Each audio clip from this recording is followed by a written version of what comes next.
ஒரு பக்கம் பராசக்தி 100 கோடி அடிக்குது. இன்னொரு பக்கம் சிவகார்த்திகேயன் அவர்கள் ஒரு யானைய தத்தெடுத்திருக்காரு. பராசக்தி படம் இந்த மாசம் ஒரு சில சர்ச்சைகளுக்கு மத்தியில ரிலீஸ் ஆச்சு அப்டின்ட்டு தாராளமாக சொல்லலாம். ஃபர்ஸ்ட் ஜனநாயகன் விசஸ் பராசக்தி அப்டின்ற மாரி இருந்துச்சு.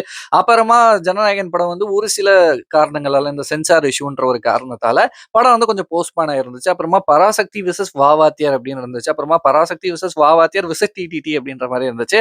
கடைசில இந்த 3 படமும் இந்த பொங்கலுக்கு ரிலீஸ் ஆயிருந்துச்சு. அதுல பராசக்தி 100 கோடி அடிச்சிருக்கிறதாக அபிஷியலான நியூஸ் வெளிய வந்திருக்கு. இந்த நியூஸ் அடுத்த நியூஸே என்ன வருதுன்னா, சிவகார்த்திகேயன் அவர்கள் வண்டலூர்ல பிரக்ருதி அப்படின்ற ஒரு யானைய 6 மாசத்துக்கு தத்தெடுத்திருக்காரு. இது ஃபர்ஸ்ட் டைம் கிடையாது. இதுக்கு முன்னாடி போன வருஷம் ஒரு சிங்கத்தையும், ஒரு புலியையுமே தத்தெடுத்திருக்காரு. இந்த ஒரு விஷயம் ரொம்ப ஒரு நல்ல விஷயமா தான் நான் பார்க்கிறேன். இந்த உலகம் அப்படின்ற ஒரு விஷயம் வெறும் மனிதர்களுக்கான ஒரு உலகம் மட்டும் கிடையாது. எல்லா உயிரினங்களுக்குமே சொந்தமான ஒரு உலகமா தான் நானுமே பார்க்கிறேன்.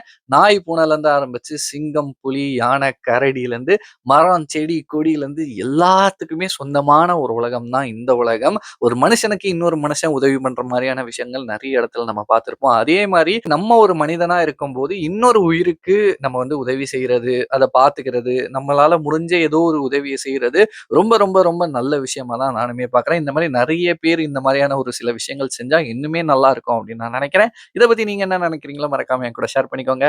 பாய்.